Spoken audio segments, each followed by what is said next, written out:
people who it's not that they are unprofessional about what they do, but they're a little bit more freewheeling and willing to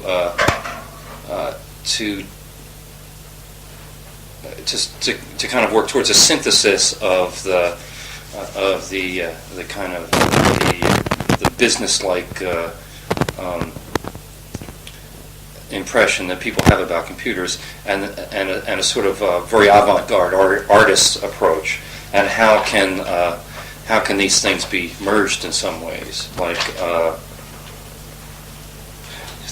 One of the conventions that I go to is this thing called cyber arts, and essentially it's all artists who use computers. And some of the stuff is, there's a whole range of things. It goes from, people who actually fit that kind of stereotype of little dweebish guys who are just dabbling in artistic things, to people who come from way on the outside and more or less dabble in computers, and they're all there's a whole synthesis of approaches in between. There are people who make clothing out of circuit boards, and stuff like that. So there's a whole deconstruction of the normal stereotypes that go with both sides of the equation.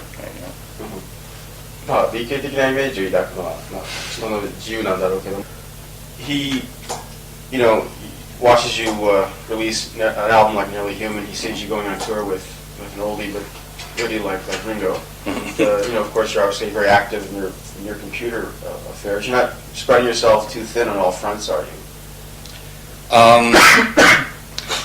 If I am, I've been doing it for the past 20 years, so it's. I don't think that I'm any more or less active now than about average active now. In the past, this past year has been particularly busy, but not even so much in terms of overlapping priorities, because, for instance, when I went out with Ringo, that was 3 months, and that was pretty much all I did. I didn't have the opportunity to do much else because we were traveling every day, and every once in a while I get a couple days off or a week off somewhere to take care of other business. But more or less, I was just a guitar player in a band all summer, and I think that once I got off the road, I had so many things I had to catch up on that I got kind of busy. But under normal circumstances, I always have 2 or 3 things going on at once, and ideally, you want to.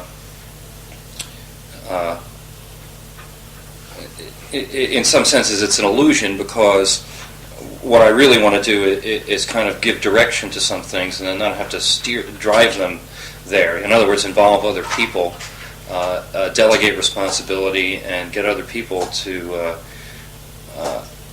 help drive things along. Take care of the day-to-day of these things, so that I guess in some sense it's like someone who's on a board of directors of a lot of corporations. You go to the corporate meetings and you establish direction, and then go off and do something else. So in that sense, it's not as if I'm doing 100% of all the things that I appear to be doing. Right, and I think it's also important to point out that he's only been a professional journalist for so long, and following you only for so long, and maybe just these things appear to be very high profile now, whereas before he hadn't been aware of them. Yeah, a lot of this stuff is things that I've been working on for many years. The video thing was, I started that in the mid-'70s, and computers, I got involved in that in the late '70s, and so most of these things have been part of my daily existence for a very long time. ここに20年間そういう生活をずっと。He has heard the released promo of your latest endeavor, and the first impression was that, unlike your stuff in the past where you have co-opted the technology to your own ends, it seems like this time maybe the technology seems to have gotten the better of you in certain parts. Have you been told that elsewhere? Not that specifically. I think that it's a possibility under depending on the criteria you apply to it. Yeah. In other words, if you compare it strictly to something like Nearly Human, in which there was little technology at all, it was all live players, then it may be a dichotomy that's hard to resolve. But as you say, if he's only become aware more recently of my involvement with technological issues, then he's probably unfamiliar with the experiments that I've done in which technology definitely did dominate. But that was in the mid '70s and things like that. I think that my agenda at this point includes a certain self-conscious contemporary quality, whereas the last couple of albums were almost self-consciously anti-contemporary. They drew on sort of strengths and values that were more they were associated with music from like 20, 30 years ago, when people just played live and there was no multi-tracking or anything like that. And so the leap is quite a leap from there to something where I'm trying to draw on contemporary influences. But the reason why is because since this is ultimately an interactive record, something that goes from sort of like a database of musical ideas down to a specific realization of some subset of those.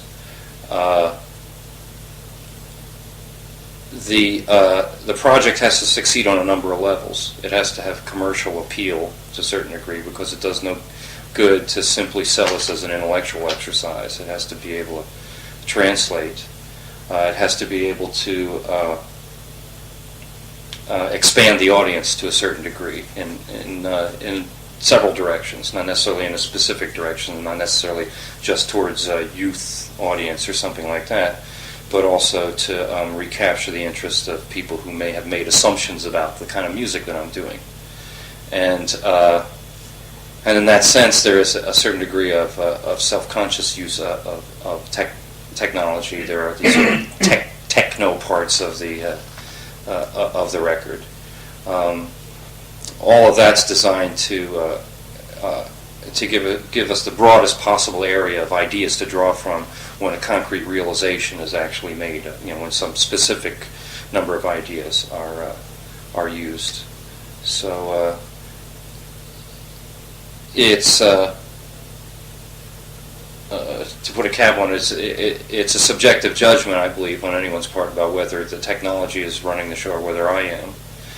But from my own standpoint, I'm aware of the fact that there are some self-consciously technological things going on, and that's by design. That's not by accident. It's an extraordinary answer. I never expected you to talk about subconsciously dealing with contemporary elements. Well, as a producer, I'm forced to. In my own music, I've always maintained certain kind of autonomy, from that, and do whatever happens to come into my head. But this particular record at this time requires an awareness of contemporary musical issues, partly because they are the effect that they've had on the public consciousness makes what I'm trying to do possible.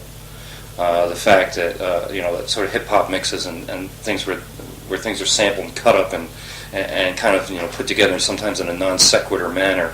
The fact that the audience is getting used to hearing this makes it possible for me to do this sort of interactive music concept where song form is deconstructed and manipulated in different ways, and in some cases purposefully mutilated in an attempt to get people to address what are contemporary technological issues, the new hardware that's coming out, interactive hardware and stuff like that. Rather arresting to find you pursuing what he calls rap. Mm-hmm. Is rap something, or hip hop, something you enjoy listening to, or? My feelings about music from a stylistic point of view are that there are, no matter who's working it, or no matter how popular a particular style might be, 95% of it is probably bad, mediocre to bad. So so I don't prefer hip hop as from a stylistic standpoint so much as I prefer the work of certain people. And I think that for a long time I resisted it in the same way that most of the audience does. Rap still has a very devoted but relatively small audience. And I resisted it probably for the same reasons that everyone else did, and that was because a lot of it was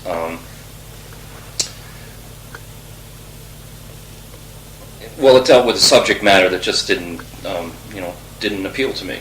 But the size of one's genitalia, or the or how you're going to trounce every other rapper on the block, and all this sort of just crowing and territorial bullying, or fight the power and all this other kind of stuff. And I think that for a long time I didn't really take it very seriously until it started to affect some other musical areas, or take on or absorb styles from other musical areas. In other words, when rap music and R&B music started to merge in bands like PM Dawn or Arrested Development, things like that, then I started to see room for myself in there. It would be completely dishonest to me to dress up in a beret and black leather and combat fatigues, and just go out screaming about I'm a middle-aged family man at this point, So I had to find some room in there, but there's a different kind of freedom in it that you get, because of the fact that the melody becomes less important than, let's say, the rhythm and the quality of alliteration or your ability. One of the challenges of rap music that I started to realize was that for certain kinds of rapper was to see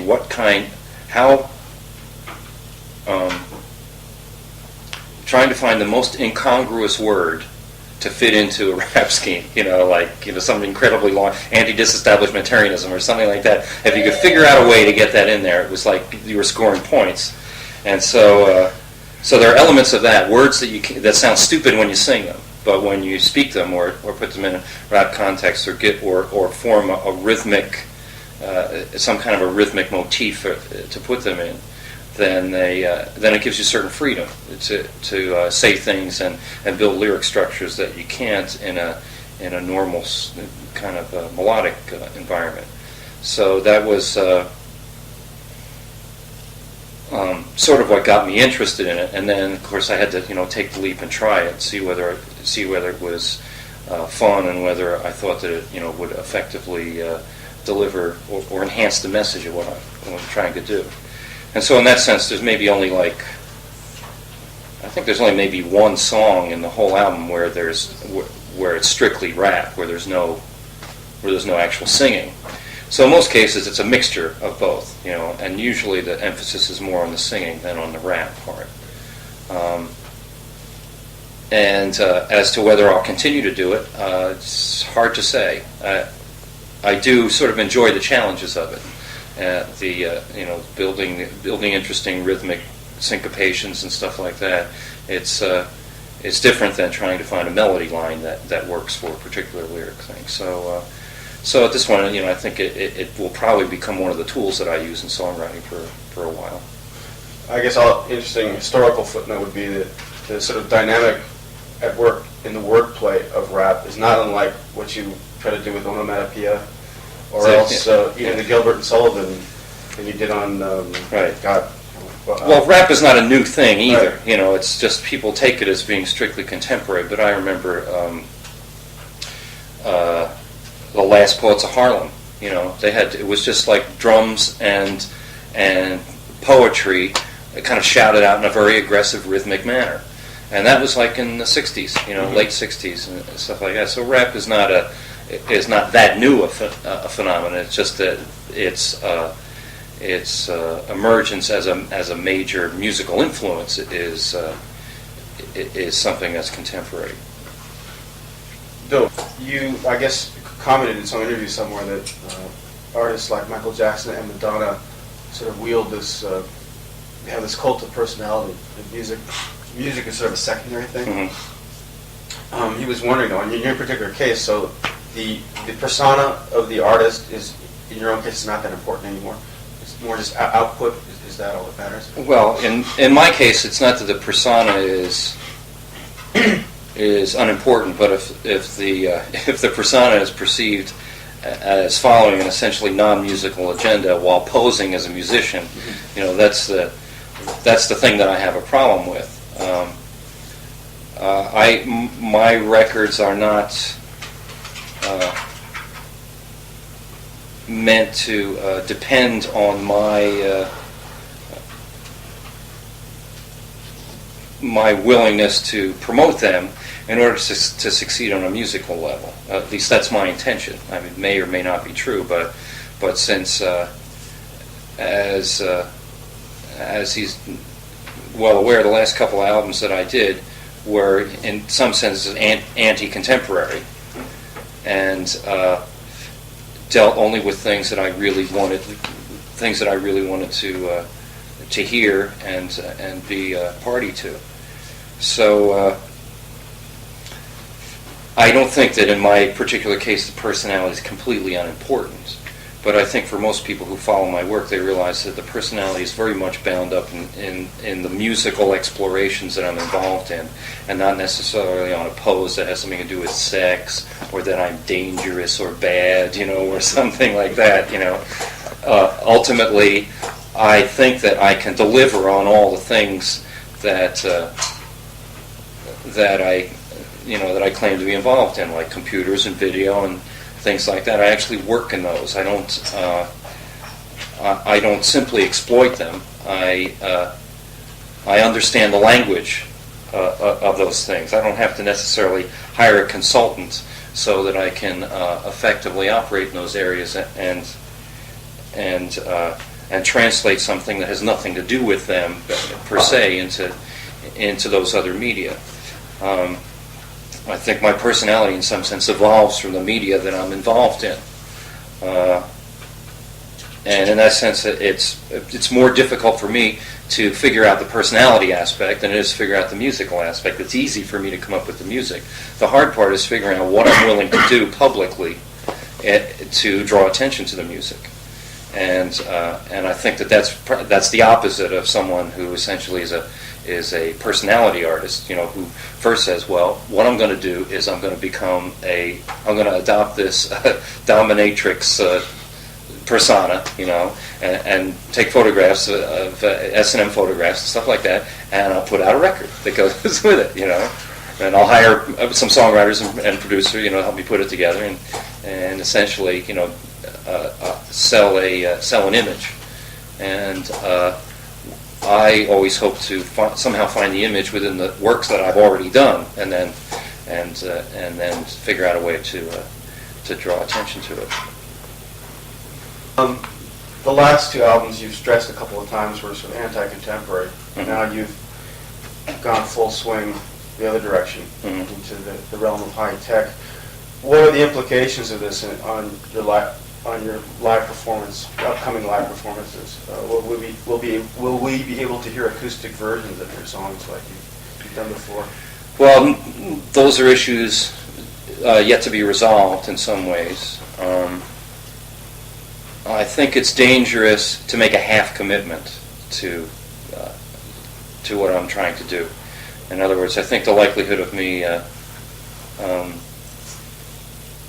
doing what might be a very high tech, what will probably be a very high technology, multimedia oriented show, and then suddenly say, okay, everyone, forget all that. I'm going to sit down here and play acoustic guitar for a little while. I don't know that that's going to work. I think that at a certain point I might have considered it, but I saw the U2 show recently, and that's what they attempt to do, and essentially it destroyed the dynamic of the show, to my mind. They came out like gangbusters to the point that first half hour of the show, you weren't even listening to the band. You realized half hour into the show that you hadn't been paying attention to the band. You've been paying attention to all the other stuff that was going around, and the band was kind of soundtrack to it, And you weren't even evaluating the quality of the performance per se, Of course, it's difficult in any case to evaluate fine points of a performance in the Dodger Stadium, but But what they did, kind of like an hour or so, hour and 10 minutes into the show, is they decided to become an acoustic band. Because I guess they figured people, weren't going to be that high tech. Now, I think the audience, was enthusiastic and responded to everything they did, no matter what it was. But my own particular response was that they had lost, somehow done something that I felt was very self-conscious, even in what was already a self-conscious context. And that was, we're being too high-tech here, we got to go out and, play congas and acoustic guitars and sing a couple of tunes. And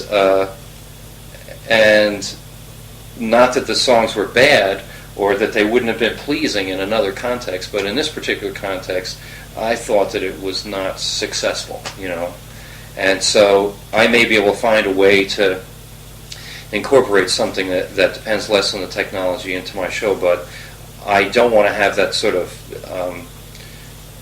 a lack of commitment to the concept to the extent that you feel almost like a politician, like you feel obligated to please everyone all the time. I don't want to have that sort of political attitude about the performance, so I can't promise that there'll be anything that's simply there for the sake of continuity with the last two albums or something like that. The two questions come at once. First of all, what bands or artists are you interested in now? Secondly, do you have the confidence to actually popularize this type of interactive, that's the word used, but that sort of form? Do you have the confidence to popularize that sort of format? I'll take the second question first because it's easier, and the answer is yes.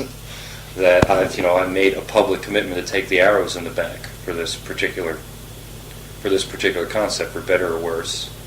And it's only because I have made that commitment that the other participants, Philips Interactive Media, and other people who are doing interactive devices have made the commitment to me. So the answer to that is simple. That's for the foreseeable future. That's what I'm committed to is public awareness of this concept, and also validating it from an artistic standpoint, making it more than a technological curiosity, but an actual valid listener experience. As far as listening to bands, I go through phases all the time. Up until maybe 9 months ago or something like that, I was listening almost exclusively to old jazz. When you say old jazz, how old do you mean? I mean like from the 60s and 50s and 60s. Pre-fusion jazz. Then I would make a regular habit of watching this program on MTV called 120 Minutes.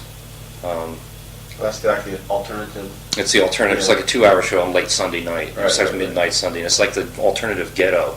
It's something like it's like the last possible fragment of programming time left in the week. So they gave it over to essentially college radio type stuff. So when I listen to the radio or when I watch anything on MTV, it's usually alternative music or bands that are really new, and many of whom only last maybe a couple of months or a year before they sink back into obscurity. Just to see what's to keep in touch with what people are doing. And there are a couple of bands whose work I thought was really affecting and may have had some degree of influence in what I'm doing. For instance.